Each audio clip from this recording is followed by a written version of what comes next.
শেষ মুহূর্তে চমক দেখালো বাংলাদেশ। দ্বিতীয় দিন শেষে কঠিন লড়াইয়ে শ্রীলঙ্কা।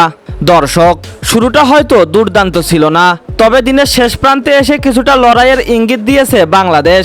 তবুও কলম্বো টেস্টের দ্বিতীয় দিন শেষে পরিষ্কারভাবে এগিয়ে রয়েছে স্বাগতিক শ্রীলঙ্কা।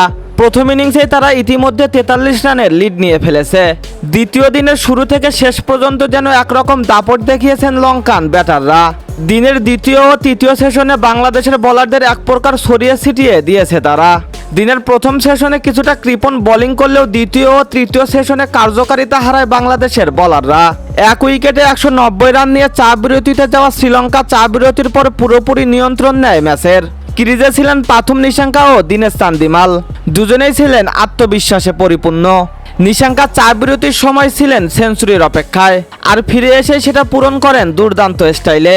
তিনি 238 বল খেলে অপরাজিত থাকেন 246 রানে, যা ছিল একদম নিয়ন্ত্রিত কিন্তু কার্যকর ইনিংস। চান্দিমালও এগিয়ে যাচ্ছিলেন সেঞ্চুরির দিকে, কিন্তু সেঞ্চুরি থেকে মাত্র 7 রান দূরে থাকতেই থামিয়ে দেন নাইম হাসান। 153 বলে 93 রান করে বিদায় নেন চান্দিমাল, যেটি বাংলাদেশের জন্য দিনের একমাত্র বড় সান্ত্বনা। দিনের একদম শেষ মুহূর্তে এসে একটি গুরুত্বপূর্ণ উইকেট তুলে নেয় বাংলাদেশ। এই উইকেট না পেলে দিনটি হতো আরও দুঃস্বপ্নের মতো। চান্দিমাল ফিরে গেলে নাইট ওয়াচম্যান হিসেবে নামেন প্রভাত জয়সূরিয়া। তিনি 13 বলে 15 রান করে অপরাজিত থেকে দিনের খেলা শেষ করেন।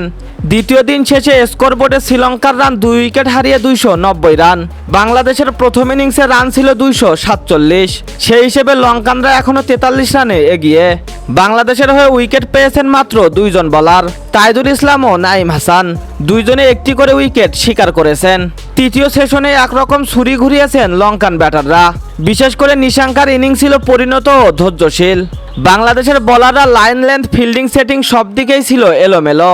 এমন অবস্থায় চান্দিমালের উইকেট নিয়ে দিন শেষে সামান্য হলেও আশার আলো নিয়ে ফেরে বাংলাদেশ। তবে এটি যথেষ্ট নয় যদি তৃতীয় দিনে দ্রুত উইকেট তুলে নিতে না পারে টাইগাররা। বাংলাদেশের সামনে এখন বড় দুইটি কাজ।